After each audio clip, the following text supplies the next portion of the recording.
ప్రాంత స్థిరీకరణ కోసం నిర్మించిన పులిచింతల నేడు నీళ్లు లేక వెలవెలబోయింది. 45.77 టీఎంసీల సామర్థ్యం ఉన్న పులిచింతలలో నేడు అర టీఎంసీ నీళ్లు కూడా లేవు.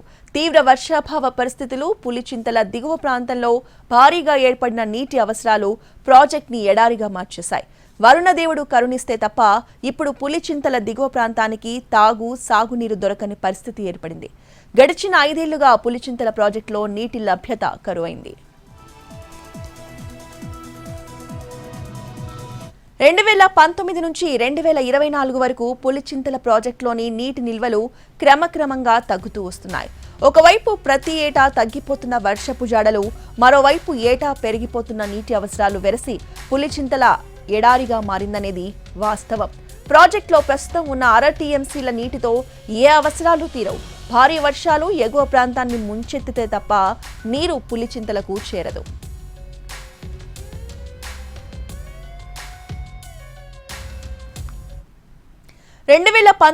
ఆగస్టు నాటికి 44 టీఎంసీల పూర్తి స్థాయి నీటి మట్టంతో ప్రాజెక్టు కలకలలాడింది. ఆ తర్వాత దిగువ ప్రాంతానికి భారీగా నీటిని విడుదల చేయడంతో 2020 జూన్ నాటికి 4.97 టీఎంసీల పులిచింతల నిల్వలు పడిపోయాయి. 2021 జూన్ నాటికి 12.683 టీఎంసీల నీరు ఉంది. ఆ సమయంలోనే పులిచింతల 16వ గేట్ విరిగిపోవడంతో ప్రాజెక్టులోని నీటిని మొత్తాన్ని ఖాళీ చేయాల్సిన పరిస్థితి వచ్చింది.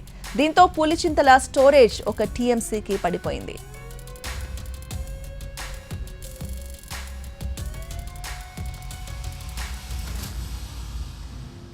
2022లో కురిసిన భారీ వర్షాలకు ఎగువ ప్రాంతం నుండి వచ్చిన నీటి ఉధృతికి మళ్లీ ప్రాజెక్టు నిండుకుండలా మారింది.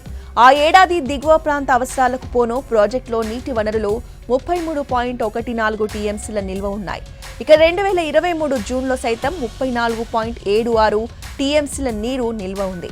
2024 జూన్ నాటికి ప్రాజెక్టులో నీటి నిల్వలు అర టీఎంసీకి పడిపోయాయి.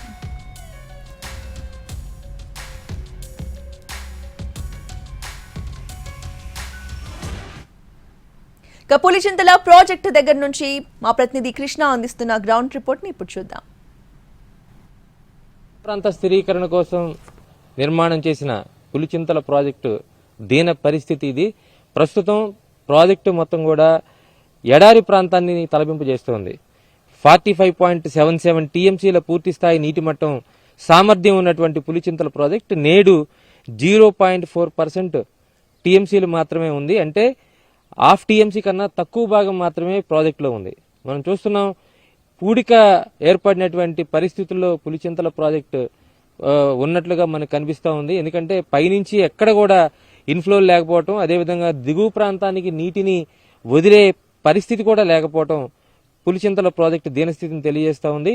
మనకి ప్రతి సంవత్సరం కింద భాగంలో, అంటే ఇప్పుడు మనకి పులిచింతల డ్యామ్ మీద ఉన్నాం, పులిచింతల దిగువ ప్రాంతంలో ఉన్నటువంటి ప్రకాశం బ్యారేజ్ వరకు ఉన్నటువంటి అనేక గ్రామాలు ఇదే పులిచింతల డ్యామ్ మీద, ఇదే పులిచింతల ప్రాజెక్టు మీద ఆధారపడి జీవనం సాగిస్తుంటాయి. వచ్చేటువంటి నీరు దాదాపుగా 50 టీఎంసీల నీరు ప్రతి సంవత్సరం కూడా వ్యవసాయ అవసరాలకు కానీ, లేదంటే తాగునీరు అవసరాలకు కానీ అవసరమవుతూ ఉంటుంది. దాదాపుగా ఈ దిగువన కురిసినటువంటి వర్షం మొత్తం కలుపుకొని పులిచింతల ప్రాజెక్టు లోకి వచ్చేటువంటి నీటిని కలుపుకొని మొత్తం కూడా అటు వ్యవసాయ పనులు కానీ, సాధారణ జీవితం గడపడానికి కానీ నీటిని వినియోగిస్తుంటారు. కానీ ఈ సంవత్సరం ఇప్పుడు 0.4 టీఎంసీలు మాత్రమే ప్రాజెక్టులోకి ఉంది.